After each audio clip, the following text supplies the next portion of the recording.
How's it going, everyone? This is CheetahMan91, and this is part 5 of my Blu-Ray collection. So let's just get started, I guess.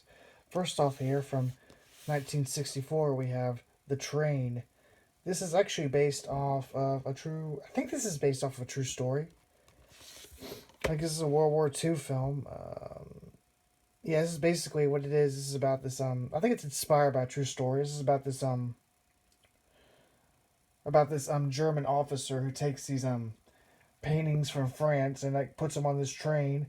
And a member of the French resistance tries to do everything he can to stop the train and get the art back. That was common back in those days. Was just the Nazis. They would like compensate paintings and whatnot. Just I guess because it was like sell it off or something. I really don't know. I'm not really much of a I'm not really a World War II expert. But I do know about this film, and yeah, this film is it's pretty good. It's not the best film about train that I've seen, but I don't know. It's a pretty solid, I guess. It's a pretty solid war film with some good performances. Like I said, it's kind of like feels a little bit the pacing feels a little deliberate, in my opinion, but it could be a little more exciting. But I don't know. I think it works out overall. It's just like I said, pretty solid World War II film. And next up, we have yet another train movie. This is 1965's Von Ryan's Express. This is basically about a bunch of POWs who escape from a POW camp and they get on a train and well, they're trying to get to. I think they're trying to get to Switzerland. Of course, but they have to watch out, because like the Nazis are after. You have to watch out for like the Nazis and whatnot. Yeah, this one's pretty good. This one has a bit more.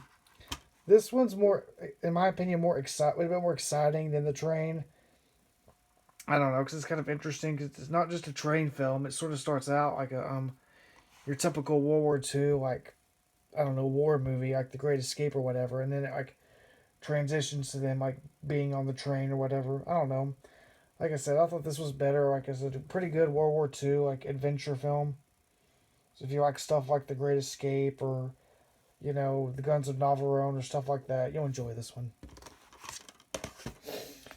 And next up from 1965, we have an Italian film. This is Planet of the Vampires by Mario Bava. This is basically about a bunch of people who land on this planet, but something keeps killing their crew members. And obviously they're trying to figure out what it is. This is basically sort of a mix between sci-fi and horror. Like, yeah, this is kind of a strange film because like the production design for this movie is like really, really cheap. Like really cheap. Like whenever they're like talking to each other, like with their like space monitors or whatever, it's literally just a win.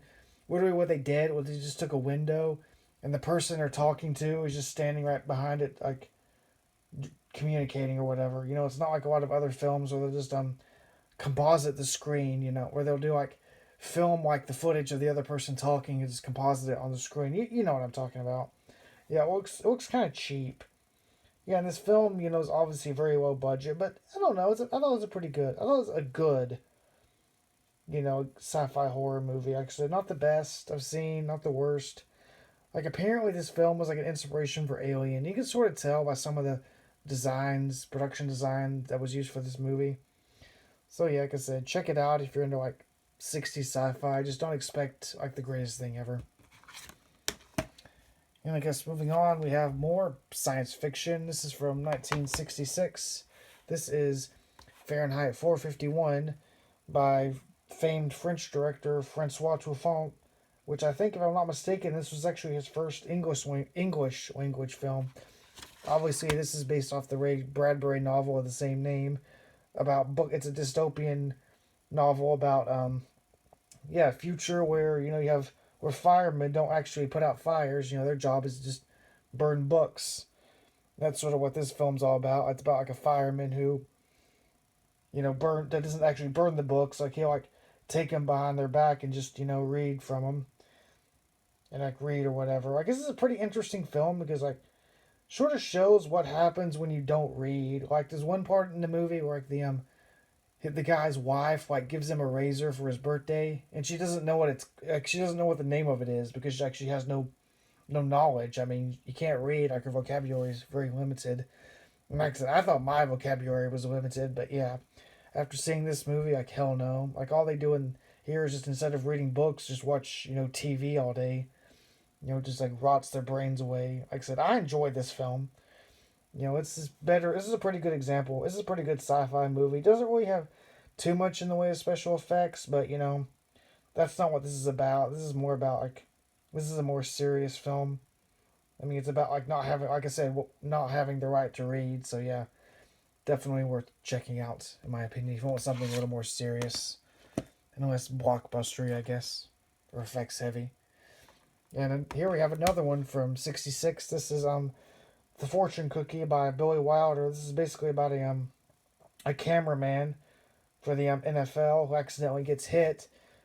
He's in the hospital, and his brother's like, not his brother, like his brother-in-law. He's like a crooked lawyer, and he's like, well, hey, if you oh, there's the USB cable. Oops, that's for the PS5 controller. But anyways, basically the lawyer's like, hey, if you like fake this injury, be like really serious or whatever, you can get like a larger settlement. So that's basically what this film's about. He's essentially having to fake like a serious injury and like fake rehab and whatnot. Yeah, it's definitely, I would consider this more of a dark comedy, very dark comedy. Like I said, some great performances. This is another like Jack Lemmon, Walter Matthau, is that how you pronounce his name? Collaboration. They did quite a few films together. This one's pretty good. Like I said, maybe a little too dark for some, considering the subject matter, but I don't know. I enjoyed it. Like I said, a very dark, pitch black comedy, I think is a good way to say, good word for it. And I guess next up, here we have our run of spaghetti westerns, starting out with 1966's Django. Yep, not Django Unchained. Nope. But, the guy who played Django in this movie did have a cameo in that one. But anyways, I guess the plot for Django is, it's basically just a fistful of dollars. Which means it's basically just Yojimbo. The only difference is that, unlike a fistful of dollars, this is like a far less shameless ripoff. So you basically got the guy, working both sides, just trying to get paid. Like, the big difference between this and the fistful of dollars is that this guy, he's obviously got drags around the coffin, and he's got the machine guns. It's like, this movie has a pretty high body count in it. And one thing I would recommend about this movie, stick with the Italian dub, because the original Italian dub, because the English dub is honestly, pretty shitty. I can tolerate English dubs for these westerns. Like, I honestly prefer that, but in this case, it's just, the English dub's pretty pitiful. And I guess our next spaghetti western we have here is 1967's The Big Gun Down. As you can tell, this one comes with like a lot of shit. You got 2 Blu-rays featuring 2 different cuts of the movie, the Italian and the extended English cut, a DVD, and even the soundtrack. Which, the soundtrack for this movie is great. I mean, obviously it's great. I mean, it's done by Ennio Morricone, so it's going to be worth listening to. Like, he was the best. He was the best when it came to these spaghetti western film scores. As you can tell, like, here's the different versions. Like, you got the original English version, which includes like a couple extra scenes, which were originally in the a TV cut of the movie. And of course, you get the Italian as well. I've only seen the American version, but I don't know. This is honestly one of my favorite spaghetti westerns, not directed by Sergio Leone. Basically, it's about, Lee Van Cleef plays this bounty hunter, and he's trying to get some Mexican who supposedly killed like some like rich man's daughter or whatever. I don't know. Like I said, I would recommend this one. It's got great cinematography, great performances, a great showdown at the end, memorable characters. So yeah, you're looking for a good spaghetti western not done by Sergio Leone, or Sergio Corbucci. That one's definitely worth checking out. And here we have one I haven't really seen. I've seen part of this one. This is 1967's Django Kill, If You Live, Shoot. Yeah, I've seen a little bit of this one, but I never did finish it, so I don't have much to say. Like, I guess whenever I was watching it, I wasn't in much of a Western mood. Like I said, I've heard this one's pretty weird, and for what I watched of it, it's pretty weird, but yeah, like I said, don't really have a whole lot to say about it. I guess we'll just move on to 1967's Day of Anger. Oh, another Lee Van Cleef film. And another film that also has 2 versions. Well, Django does as well, but yeah, both of those are pretty similar. I think the English version of that's like only a minute shorter. But this, on the other hand, oh boy, yep, the Italian version's significantly longer than the English. The English dub's less than an hour and a half. Really, even the Italian version's done in English. So I guess that tells me they like dubbed it, you know. And when it came out, when National General Pictures like released it in America, they just like hacked it down, just basically turned it into like a double feature, like a drive-in type film, which is just that's a shame because this one's definitely like Day of Anger, like not Day of Anger, The Big Gun Down is a hidden gem in my opinion.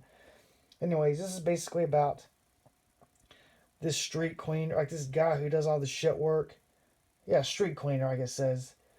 Basically meets up with a gunfighter. The gunfighter, and the gunfighter ends up taking over the town and keeping the having the street cleaner leaving the street cleaner under his wing or whatever. But then of course like the street cleaner notices things aren't going so well. So yeah, like I said, this one's really good. It's got a pretty memorable soundtrack too, and the soundtrack is not by Ennio Morricone. So yeah, props to that. It certainly doesn't sound like your typical spaghetti western soundtrack. So yeah, this one's worth checking out. Like I said, another like hidden gem in my opinion. And next up on the spaghetti western docket, we have 1967's Death Rides a Horse. Once again, starring Lee Van Cleef. Yeah, he's in a bunch of these films. Like he really, after the success of stuff like A Few Dollars More and The Good, the Bad, and the Ugly, he really, figured it was a good idea to stick around in Italy, and it paid off. Like he was like, this is really whenever he became like a big name actor, over there. Because obviously, whenever he was in America, he mostly did like supporting roles and stuff. But yeah, he had a lot of starring roles in these spaghetti westerns. Yeah, basically the plot of this movie is you have this pretty similar to Day of Anger. You have like this guy who goes under, like teams up with like this experienced gunfighter. And for this film, basically, the gunfighter is trying to like just out for revenge against a bunch of people. Like this film is good, but I don't know. Just feels more like a bunch of set pieces than anything else. Like the plot's really not that interesting. Plus, I don't know. The sound quality is really bad too, so the audio's kind of muffled, which is very distracting. But like I said, it seemed like it was well made, but I don't know. As far as spaghetti westerns go, it's a little run of the mill. But this one's in the public domain now, so if you want to like check it out, you can find it on like YouTube and judge for yourself. Anyways, we got two more. Next up, we have 1967's A Bullet for the General. This is a spaghetti western and a Zapata western. If you don't know what a Zapata western is, this is a western that took place during I think the second Mexican Revolution. The one with like Pancho Villa and all that stuff. And obviously Zapata. Anyways, this is about, this bounty hunter who's trying to they'll kill a general, but he ends up like working together with these Mexican outlaws who end up becoming heroes of the revolution. This is another pretty good spaghetti western. One of my major complaints about this one though is that it reuses a lot of music from Django, which is a little underwhelming, but I don't know. Like I said, I really enjoyed this one. Like, it's typical spaghetti western stuff, but it's got some great performances. Plus it has the this guy here, how do you pronounce his name? Yeah, Gina Marine Volante. I'm sure I butchered that. Like he played the villain in A Fistful of Dollars and A Few Dollars More, and he was really good in this movie, in my opinion. Anyways, I better hurry. I'm running out of time. Guess we'll move on to The Mercenaries. This is a Sergio Corbucci film. Yeah, not a whole lot to say about this one. Basically, this is another Zapata film, and yeah, it's good, but not great. And yeah, I think I better end this. I don't want for it to go too long because of phone space. But yeah, that's it for part 5 of my Blu-ray collection. Hope you enjoyed it, and see you next time.